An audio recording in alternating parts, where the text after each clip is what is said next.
आज मैं आपको एकादशा पाठ यानी 11 पाठ चतुरा मूषक नामक पाठ पढ़ाने जा रही हूँ। चतुरा यानी चालाक, मूषक माने चूहा, है ना। एकदा एकस्मिन् उपवने एकः मूषकः आहाराय भ्रमति स्म। तस्मिन् एव समये एका मार्जारी तत्र आगच्छत्। सा तं मूषकम् अपश्यत्। सा मूषकं खादनाय एकम् उपायम् अचिन्तयत्। क्षणान्तरं सा मूषकम् अवदत्। मार्जारी यानी बिल्ली। वत्स मूषक आगच्छत् क्रीडिष्यावः। मूषकः दुरात् एव। नहीं नहीं, त्वं मां खादिष्यसि। मार्जारी न खादिष्यामि, अहं तु क्रीडिष्यामि। मूषकः मनसि यानी मन में, इयं मां खादिष्यति, रक्षायाम् उपायं करोमि। मार्जारी किं विचारेसि? आगच्छ क्रीड, त्वं कतमां क्रीडां जानासि। मूषकः अहं तु नेत्र निमीलन क्रीडां जानामि। मार्जारी अहम् अपि जानामि। आगच्छ आवां क्रीडावः। त्वं नेत्र निमील्य। मूषकः नहीं नहीं, प्रथमं त्वं नेत्र निमील्य। मार्जारी आं निमीलयामि। मार्जारी नेत्र निमील्यते। मूषकः तीव्रतया धावति बिलं च प्रविशति। चतुरा मूषक, चालाक चूहा। चूहा जो है वह बहुत चालाक होता है और खासकर बिल्ली को धोखा देने में तो सबसे आगे रहता है।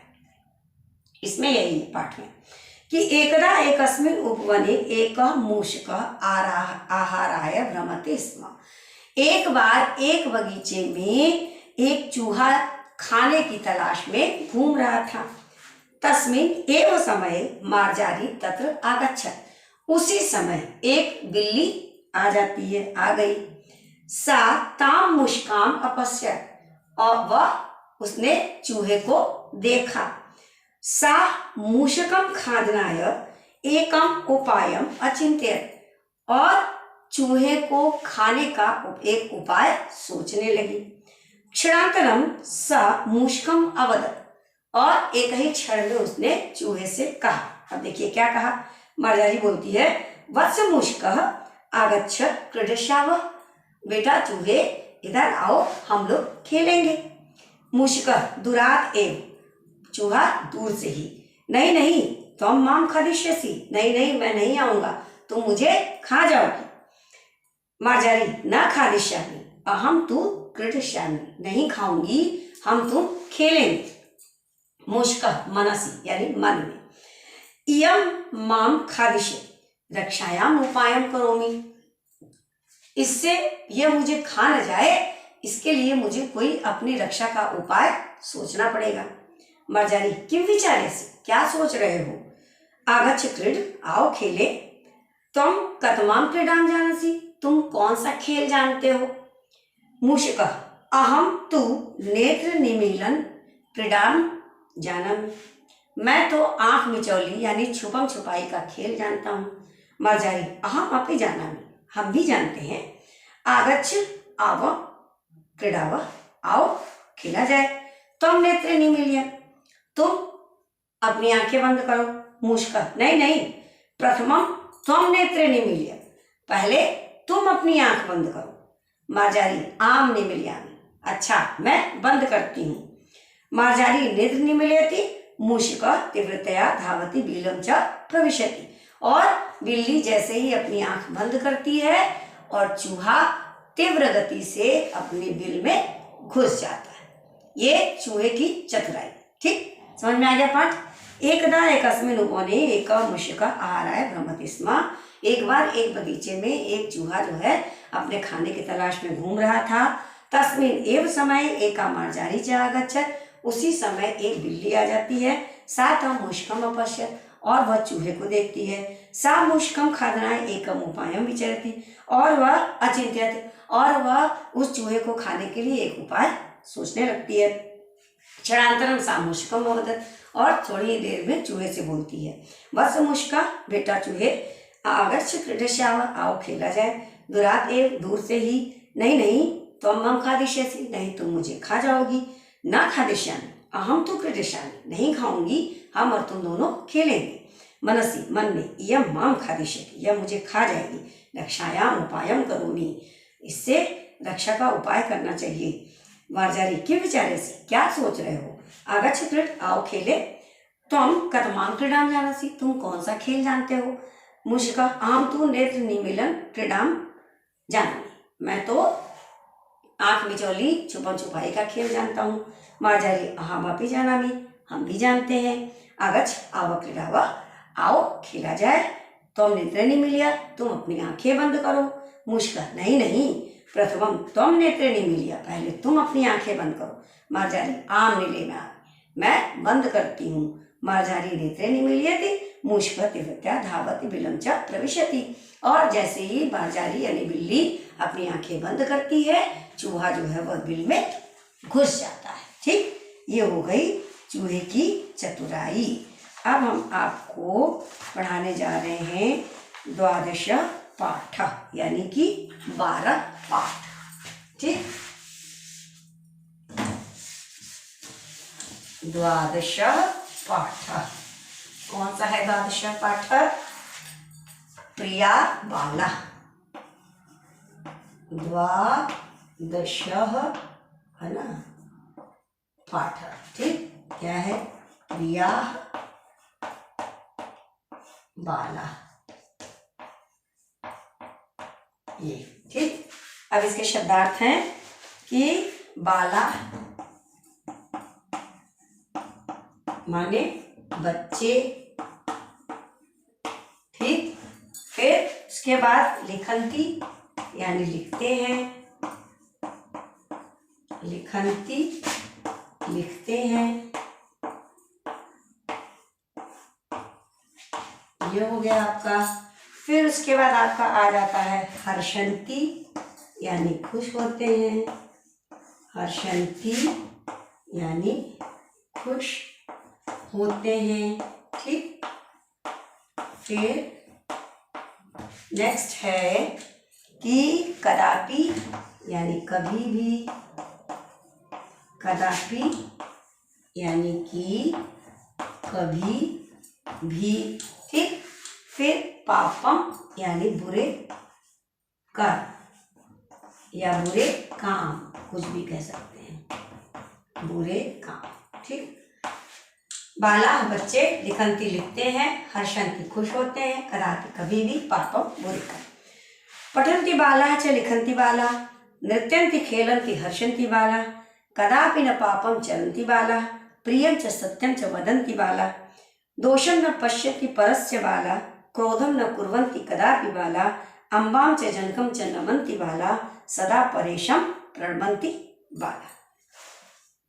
पठन्ति बाला च लिखन्ति बाला, है ना, बच्चे पढ़ते हैं और लिखते हैं।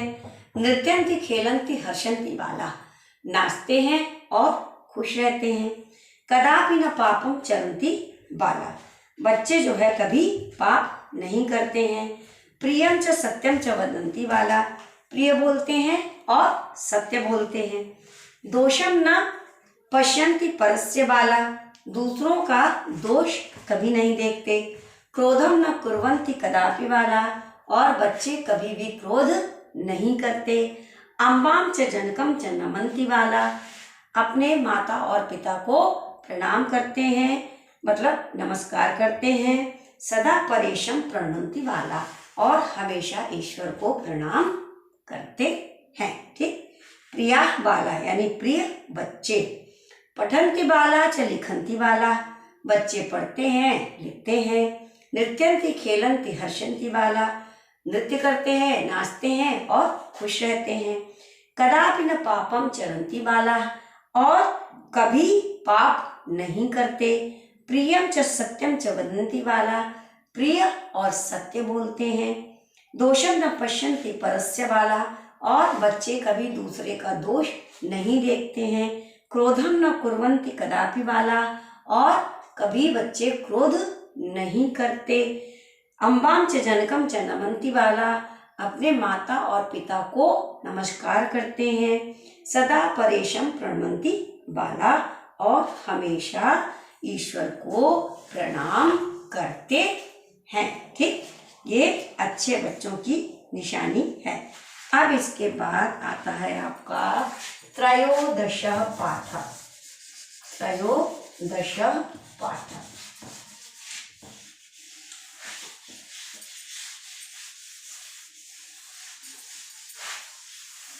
त्रयोदश पाठ लाभप्रदा वृक्षा। त्रयोदश यानी 13 पाठ लाभप्रदा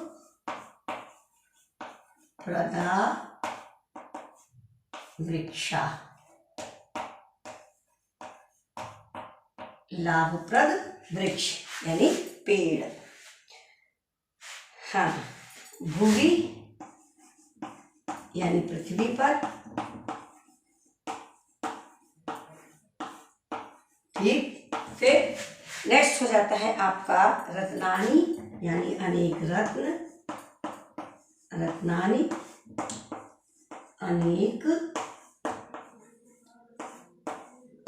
अनेक रत्न। फिर आता है बहुविधम यानी बहु प्रकार से। बहुविधम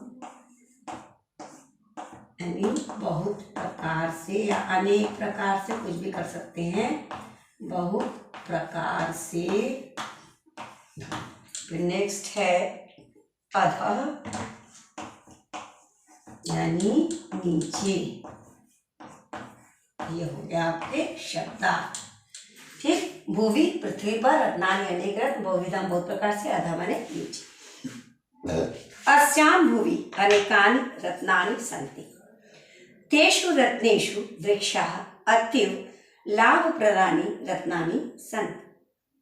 एते जीवानां बहुविधम् उपकारं कुर्वन्ति। एते वृक्षाः सर्वेभ्यः जीवेभ्यः जीवनं यच्छन्ति। एतेषां शाखासु अनेके खगाः वसन्ति।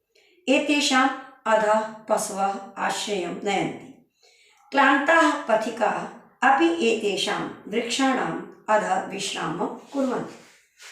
एते वृक्षाः आतपं हरन्ति। सर्वेभ्यः जीवेभ्यः शीतलां छायां प्रयच्छन्ति। एते अस्मभ्यम् औषधयः काष्ठानि फलानि च यच्छन्ति।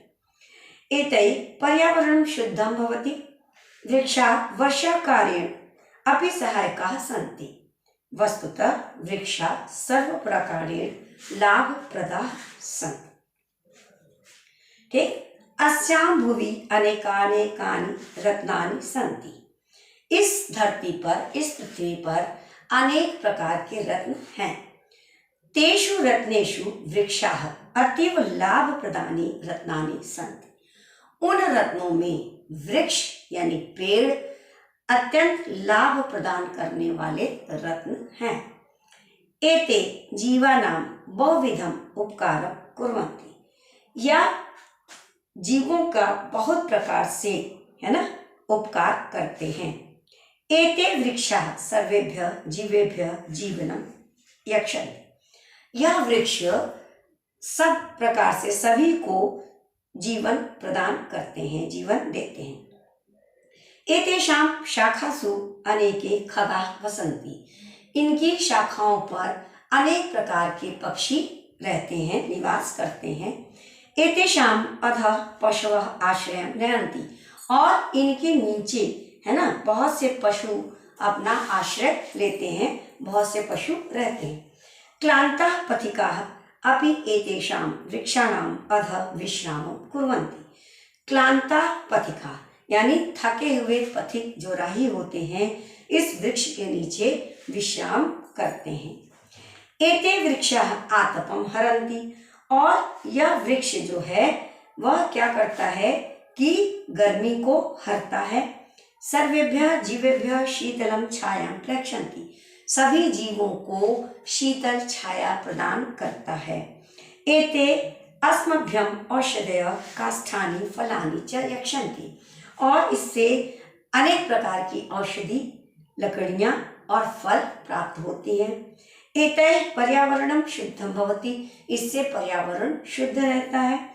वृक्षाः वर्षाकारणेन अपि सहायकाः सन्ति। और वृक्ष जो है वर्षा कराने में भी बहुत सहायता करती है। वस्तुतः वृक्षाः सर्व प्रकारेण लाभप्रदा सन्ति। अतः वृक्ष जो है हर तरीके से लाभ प्रदान करती है। ठीक, फिर से अस्याम भुवि अनेकानि रत्नानि सन्ति। इस धरती पर, इस पृथ्वी पर अनेक प्रकार के रत्न हैं। तेषु रत्नेषु वृक्षाः अतीव लाभ प्रदानी रत्नानि सन्ति। और उन रत्नों में वृक्ष जो है सबसे अधिक लाभ प्रदान करने वाले रत्न हैं। एते जीवानां बहुविधम उपकारं कुर्वन्ति। या जीवों पर बहुत प्रकार से उपकार करते हैं। एते वृक्षाः सर्वेभ्यः जीवेभ्यः जीवनं यक्षन्ति। और यह वृक्ष सभी को जो है जीवन देते हैं।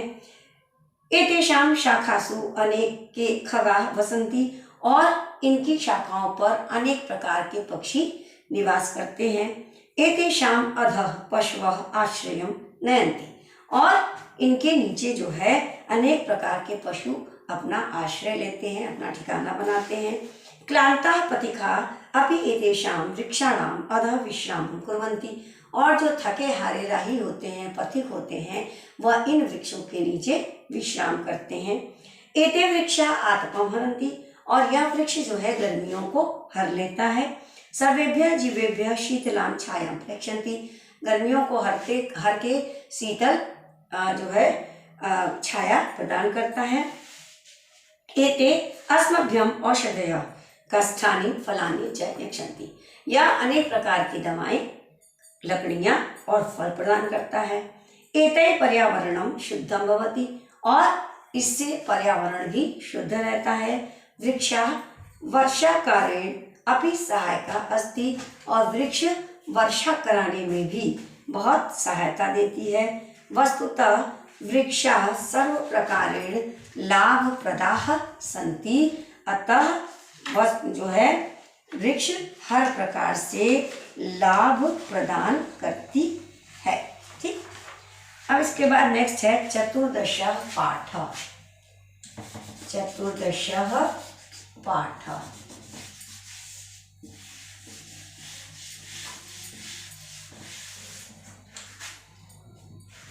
यानी 14 पाठ।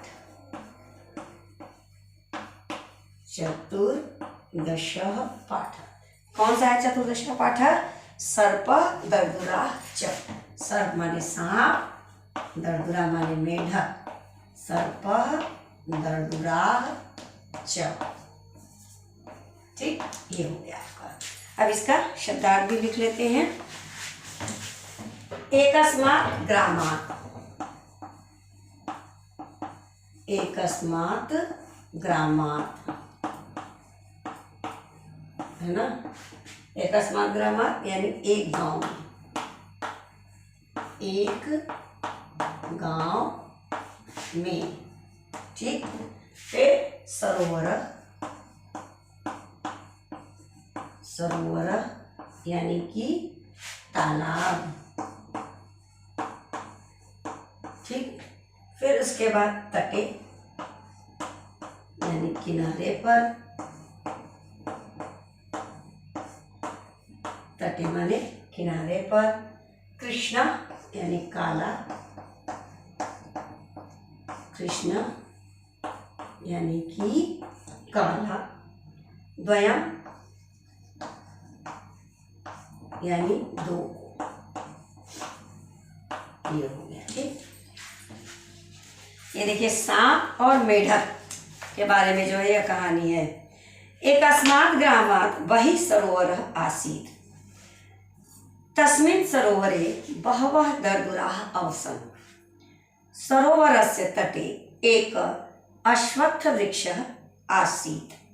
ठीक, वृक्षस्य मूले एक कृष्णः सर्पः अवसत्।